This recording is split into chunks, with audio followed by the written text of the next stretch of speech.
Guys, we will talk today, and try to analyze, the army of Russian invaders.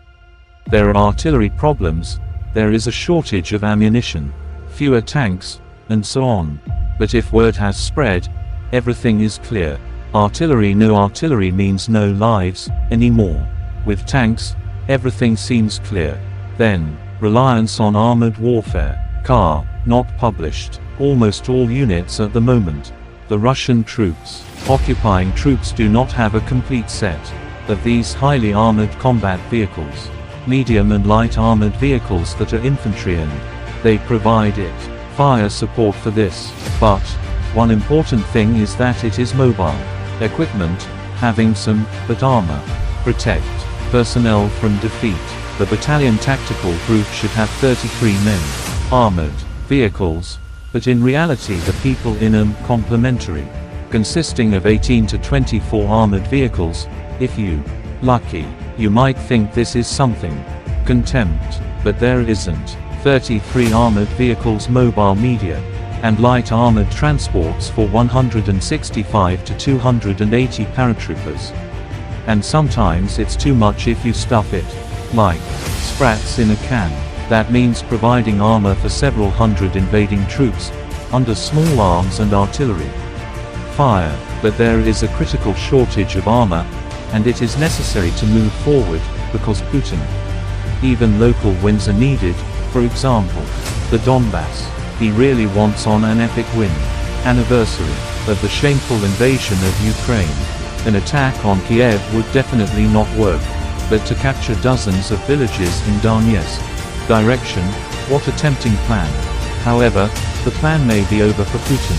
The fact that, in the first place, it will destroy huge human resources. Secondly, tanks ready for battle. The component will eventually be flattened. Third, armored vehicles already in minimal amounts and will be even lower. That is, for residents. Aggressive equals demilitarization. For example, in March 2022, amid losses, the Russian army was many times smaller, because each unit consisted of a standard number of armored vehicles. Thus in March there were 4 to 5 wrecks per one armored vehicle destroyed. In January 2023, there were 72 occupants. Every one armored vehicle destroyed. Feel the difference and remember the absurd waves of flesh with no vehicle cover that we have recently seen. An armored vehicle is very important element. Aggressive and in any act of aggression. Protects workers not only from a young age, arms, but also from the impact of shrapnel. Artillery, allowing them to cover distances much faster and conducting attack actions more effectively. But there is a catastrophic shortage of armored vehicles in the Russian military if we consider it proportionate distribution among units. That is why the increase in losses compared to March-April 2022 is huge. And now, the most interesting part. The massive Russian invasion. The forces are planning. How do you think it will end if the advancing side doesn't have adequate artillery support? Does not have the required number of. There is a severe shortage of tanks and armored vehicles.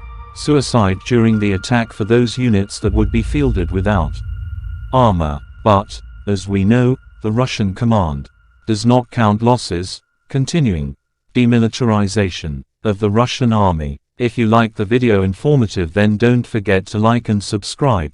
Thank you.